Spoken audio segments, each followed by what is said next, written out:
Hi folks, going to do a video on tire inflation today. I'm going to inflate the tires in my mother-in-law's car, her Subaru. But I thought it would be interesting to talk a little bit about the technology for tire inflation. I have here a little tool that you use for tire valves. This is a tire valve right here, the valve body. This larger part here, this bulb, would go inside the wheel, so the rim of the car. The rim itself would sit right here in this little recessed area, and this part would stick out the other side. If you look at a car wheel, you're going to see the valve stem sticking out with a cap over it.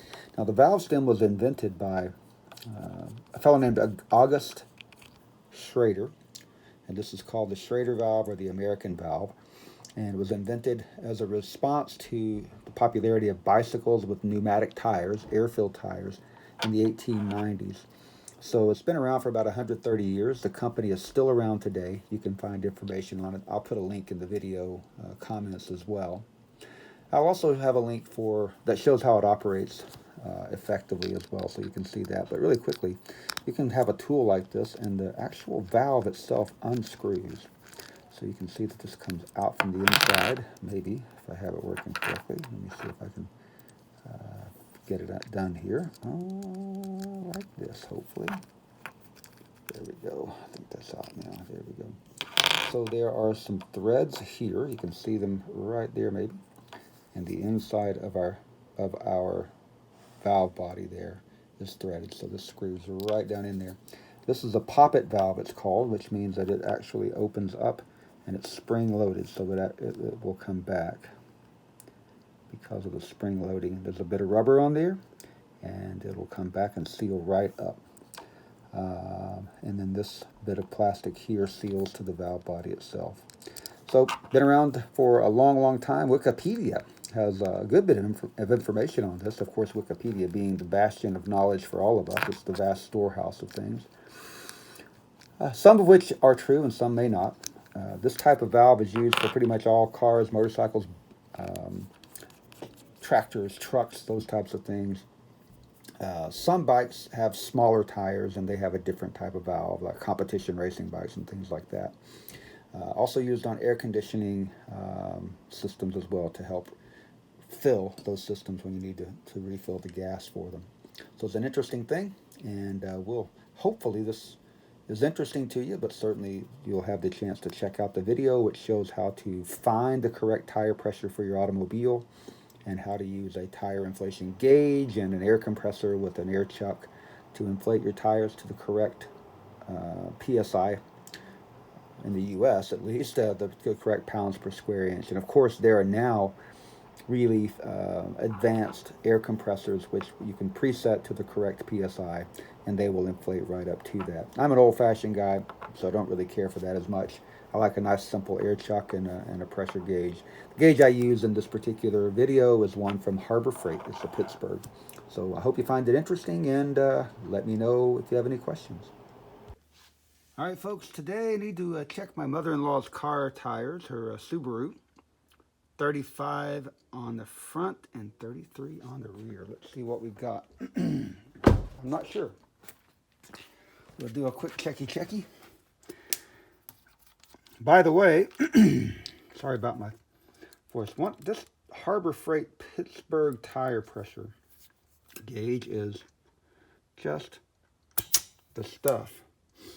You see that it actually reads and holds the last reading. That right there is about 31 psi. So this one's a little low. Driver's side, left rear, a little bit low. Needs to be 33. Left front, driver's side front. Remember that left and right are determined based on from the driving position, so you're sitting in the car. This one should be 35. Let's see what we got. Also a little bit low. Looks like we're at about 33, almost 34. Put a little bit in here.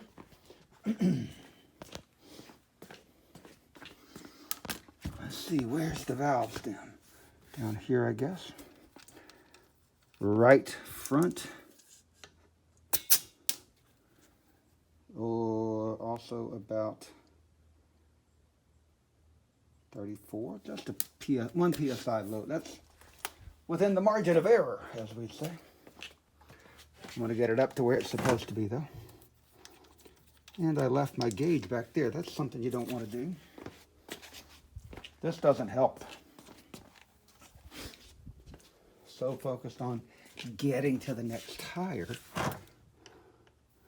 No attention to detail here. Okay, here we go. Reset that. Uh-oh, that's not good. We don't want that. We want clean. Also not clean. Oh, I can't. If you hear the air coming out, that's better.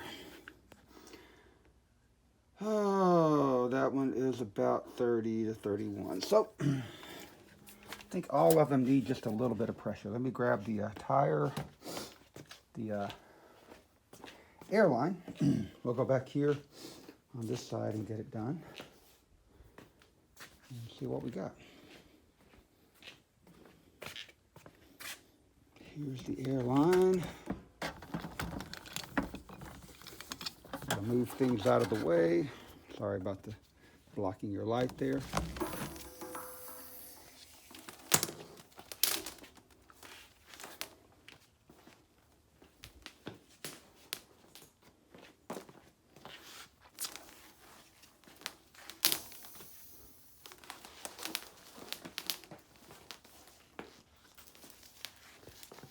Trying to clean up all kinds of things in my shop, or this is my mom's shop, my mother-in-law's shop, and I'm trying to clean a lot of things up. I got the wrong. Oh, this will work. This will work. Okay. Let's go back here. I started to say I had the wrong tire tool, but I don't. I've got something that will work, so we're okay. This one I think we said was about 31. Double check myself. Yeah, about 31 psi. Focus. Focus, focus. Well, Pocus Cadabra. If you ever watched Bugs Bunny, you might remember that. Abracapocus. Pocus Cadabra. And that looks to be, oh, you can't read it because it's not going to focus for me. That's about 34. 34 on the back is fine. A little more is better than a little less, in my opinion. So we're going to take 34. We'll go up here. We'll do the front. We'll see if we can get 35.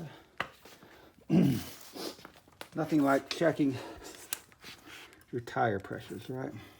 This actually should be 35, so we're going to hit it.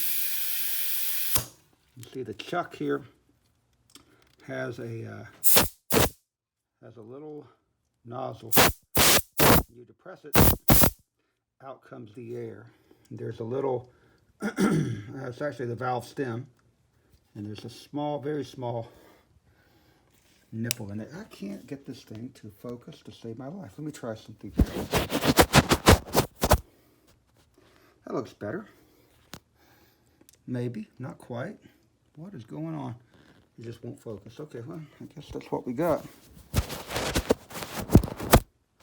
Today is not the day, apparently. Anyway, there's a small, if you look at up a valve stem, there's a very small little valve in there. Rubber seal. And we're going to hit this and whoop. See what we got. We need 35 on this one now. Oh, check that out. 35 on the nose. That's perfect. Doesn't take much. You're pumping out 110 psi. I think it's 100 psi that I have set. I need another 35 here. Oh, leaking air. There you go. You can tell when it's leaking. This is leaking. This is solid. Okay, let's go.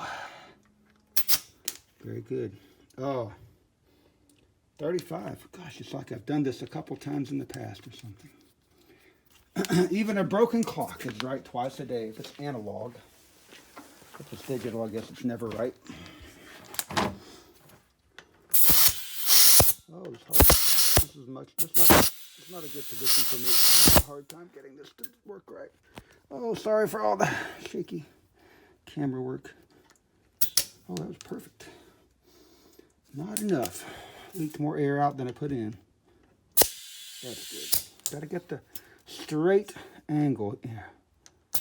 Helps to have the left hand. I think the other side I did 34 in the back. We're going to get one more PSI on this one to balance them up.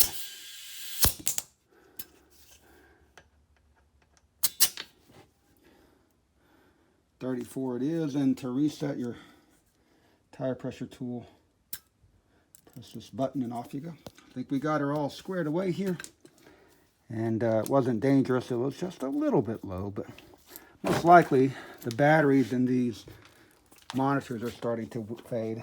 This car is 9 years old, so 9-year-old car, probably starting to fade in terms of the batteries. All right, that wraps up this little excursion.